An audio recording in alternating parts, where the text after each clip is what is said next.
The Worst Birthday. Chapter 1. Harry Potter is back with his aunt and uncle for the summer holidays, which remain uneventful. The Dursleys treat him the same way as before, but they are careful as they don't know he isn't allowed to use magic outside school. Harry is a bit disappointed as he hasn't received any letters from his friends Ron Weasley and Hermione Granger. Uncle Vernon has locked Harry's owl, Hedwig, so he could not send letters to anyone. He is sad and lonely as it is his birthday. The Dursleys are having a dinner party for one of Vernon's biggest clients, and Harry is warned to stay in his room and pretend as if he doesn't exist. Harry is happy to spend time alone in his room, but when he enters, he finds someone is already there. Dobby's Warning. Chapter 2. It is a house elf who introduces himself as Dobby. He explains that house elves are supposed to serve a family until they set him free, but it seldom happens. He is honored to meet Harry, having heard tales about him defeating Voldemort, and is equally moved by his humble nature. He informs Harry about an impending danger at Hogwarts and warns him not to return. He then starts beating himself up very loudly to punish himself, saying he is not supposed to tell anything to Harry since he would be betraying his masters by doing that. He also confesses that he had been stopping the letters written by Harry's friends from getting delivered as he thought Harry wouldn't want to go back on learning that his friends have forgotten him. When Harry refuses to give in to Dobby's requests, Dobby uses magic to drop the dish containing the pudding that Aunt Petunia had made for their guests. He says he is doing this to save Harry and disappears. The loud noise alerts the Dursleys, who get furious, and just when things couldn't get worse, an owl appears with a letter. This frightens the Dursleys' guests and they leave in a hurry.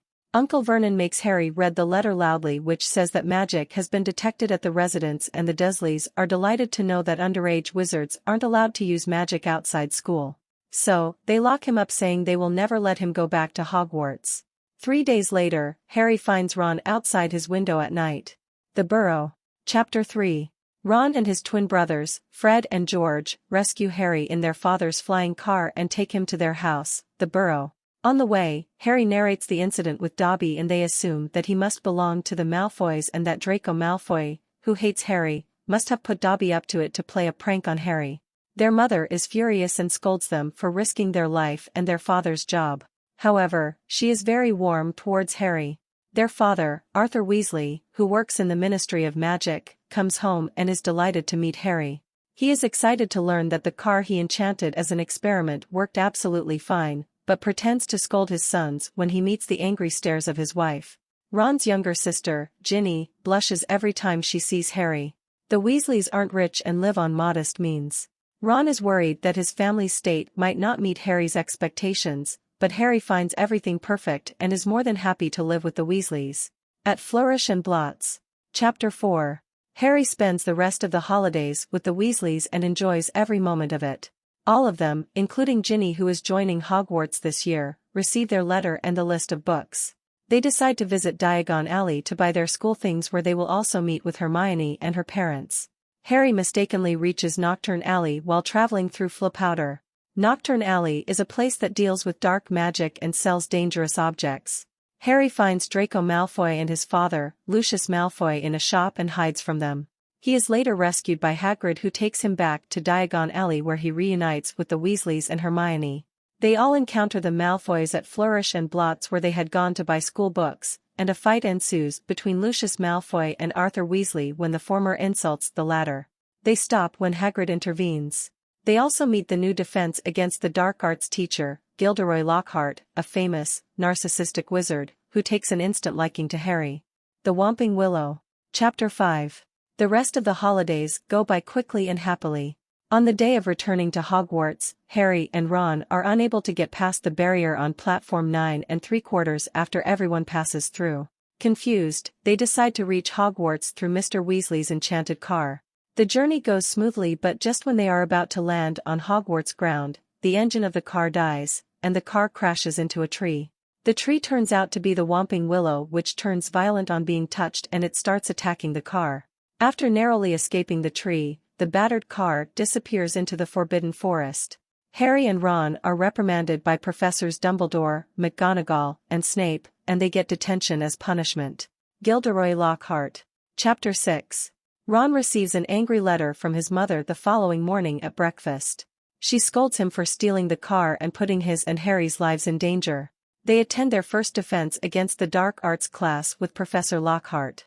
His boastful and narcissist nature is evident from the fact that he made students buy all the books written by him about how he fought off different monsters in his life, and begins the class by giving a quiz to students about himself. Chaos ensues when he lets loose a group of pixies in the classroom for the students to catch. The spell he uses to catch the pixies fails and he is left helpless. After the class gets over, he asks Harry, Ron, and Hermione to catch the pixies and leaves the room in a hurry. Harry and Ron begin to doubt his capabilities. Mudbloods and Murmurs. Chapter 7. The next day, the Gryffindor Quidditch team start practice early in the morning, but they encounter the Slytherin Quidditch team. They find that Draco, who has bought himself into the team by buying them new racing broomsticks, is their new seeker. Draco calls Hermione a mudblood, which angers Ron, but the spell he uses on Draco backfires because Ron's wand got damaged due to the beating received from the Whomping Willow. This results in Ron vomiting live slugs. Harry, Ron, and Hermione visit Hagrid, where Harry learns that mudblood means bad or impure blood, and it is a very nasty thing to say to someone who is Muggle-born. Harry also learns that the Malfoy family were supporters of Voldemort, but came back to the good side after his defeat, saying that he tricked them. However, most people don't trust them and believe they are waiting for Voldemort to gain power. Professor McGonagall informs Harry and Ron about their detentions.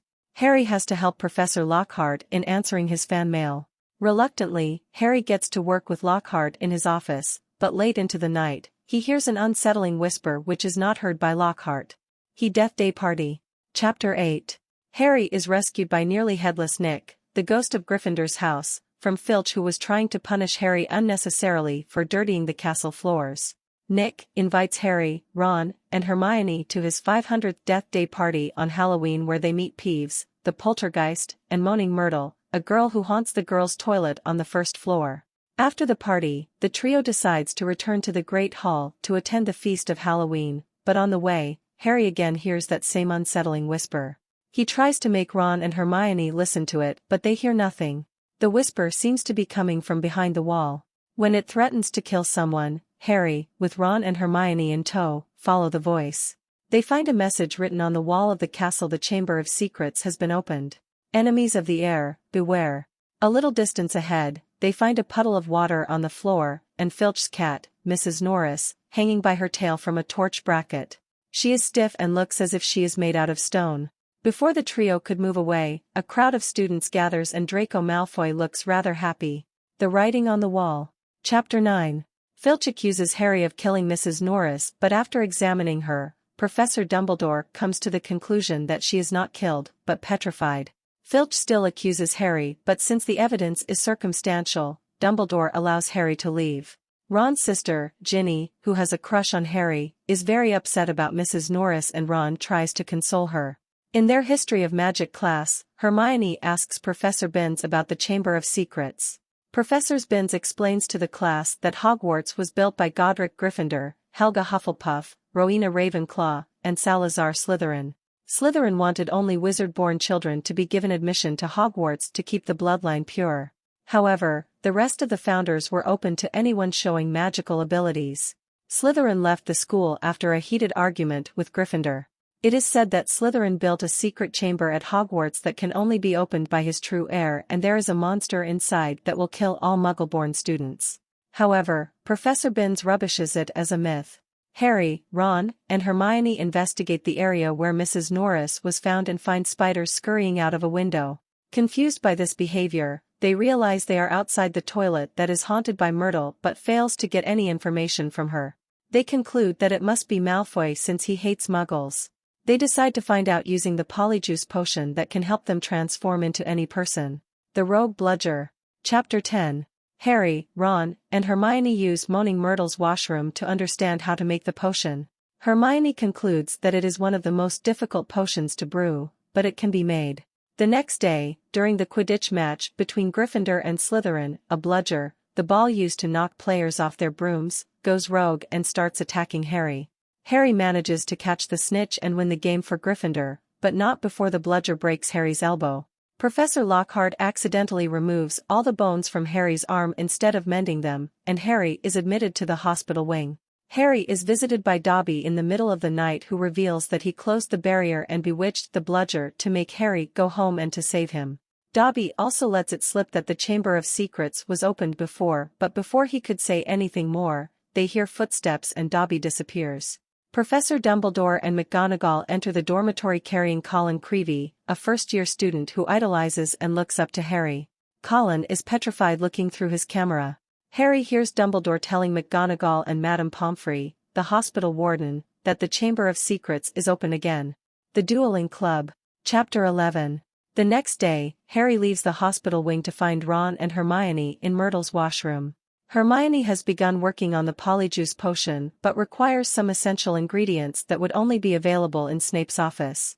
Harry creates a diversion during potions class which allows Hermione to sneak into Snape's office, collect the ingredients needed, and enter the class again undetected.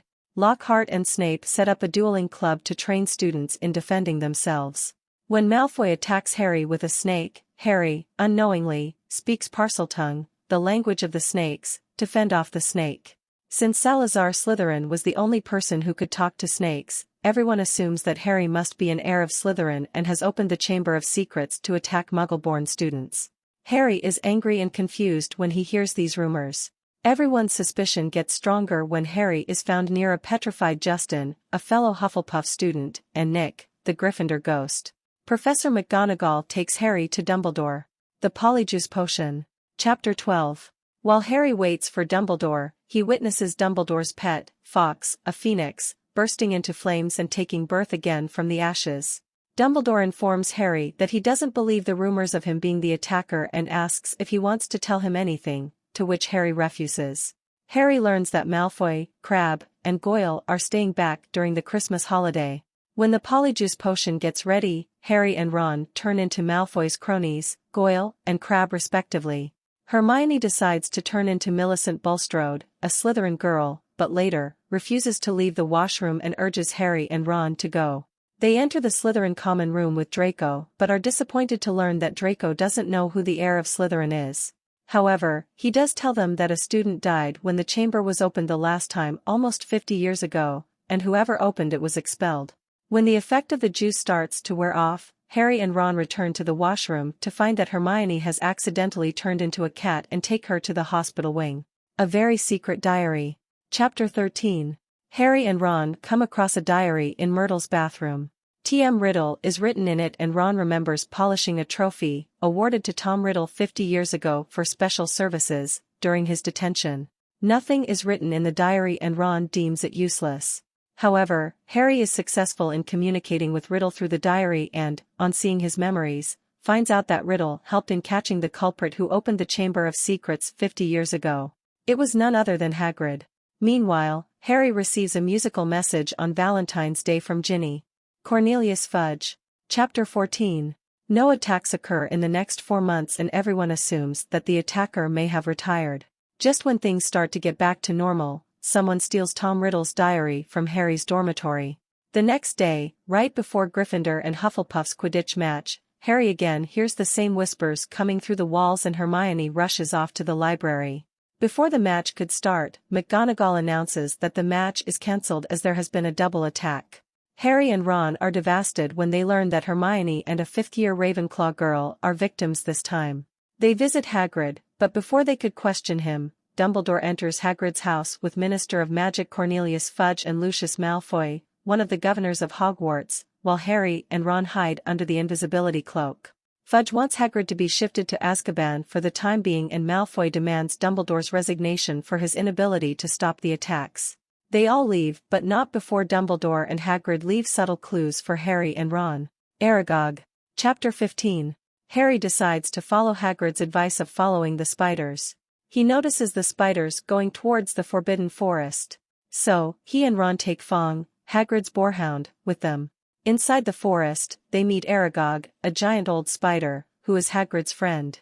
He recounts how Hagrid raised him in his cupboard away from everyone's eyes when he was a student at Hogwarts. When the attack started, everyone assumed it was Aragog, and he adamantly tells Harry and Ron that he never left Hagrid's cupboard and had no hand in the death of the girl found in the bathroom. Hagrid helped him escape but was held responsible for the attacks and expelled. However, he kept visiting Aragog and helped him raise a family. When Harry and Ron are attacked by other younger, but equally enormous spiders, Mr. Weasley's car arrives out of nowhere and rescues Harry, Ron, and Fong. They reach their dormitory safely and are happy about the fact that Tom Riddle caught the wrong person and that Hagrid is innocent. They also conclude that the girl who died could be Myrtle. The Chamber of Secrets. Chapter 16. McGonagall. That the mandrakes that are being grown to cure the petrified people are almost ready. Ginny sits down next to Ron and is about to tell him something, but runs away when Percy arrives. Harry and Ron decide to visit Myrtle but are intercepted by McGonagall.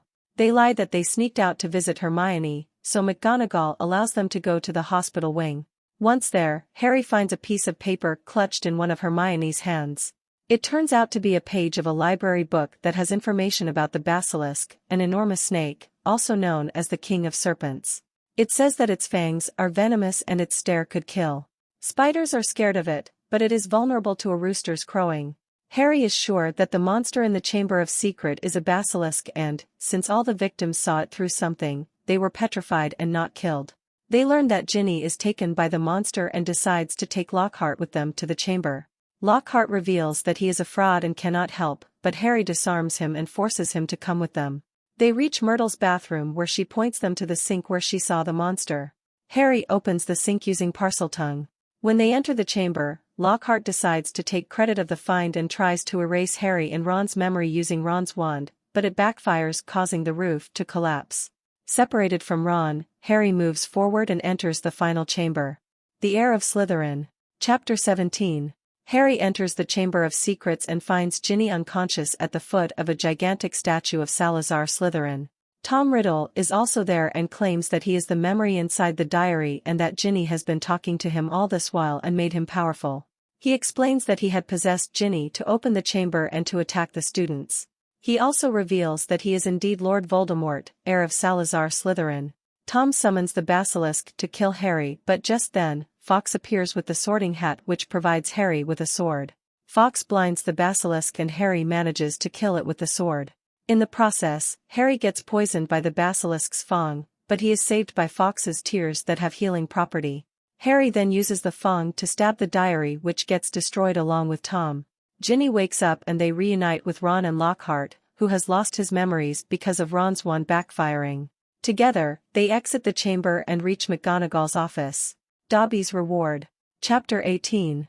Mr. and Mrs. Weasley are already present in McGonagall's office, along with Dumbledore, and they are relieved to see all of them safe and sound. Harry narrates everything to them. After that, they take Ginny and Lockhart to the hospital wing, leaving only Harry and Dumbledore. Dumbledore explains to Harry that Voldemort may have transferred some of his powers to him when he tried to kill him, because of which Harry can speak Parseltongue. Dumbledore also assures Harry that only a true Gryffindor could have pulled out the sword of Gryffindor from the sorting hat, thus quashing Harry's fear of being the heir of Slytherin. Lucius Malfoy appears with Dobby asking why Dumbledore has returned, to which Dumbledore replies that the other governors approached him after Ginny got kidnapped and told him that Malfoy had threatened them to sign the petition suspending Dumbledore and that they wanted him back at Hogwarts. After understanding Dobby's hints, Harry confronts Lucius about him secretly slipping the diary among Ginny's things when they met before in Diagon Alley. Later, Harry helps Dobby gain his freedom after Malfoy accidentally gives Dobby a soiled sock given by Harry. All petrified students are cured and the exams get cancelled for the term. Gryffindor wins the House Cup and Harry and Ron receive an award for special services to school. Hagrid returns in the middle of the night and Lucius Malfoy loses his position as one of the governors of Hogwarts. Lockhart also is relieved of his duty as Hogwarts teacher. Harry returns to Privet Drive for summer.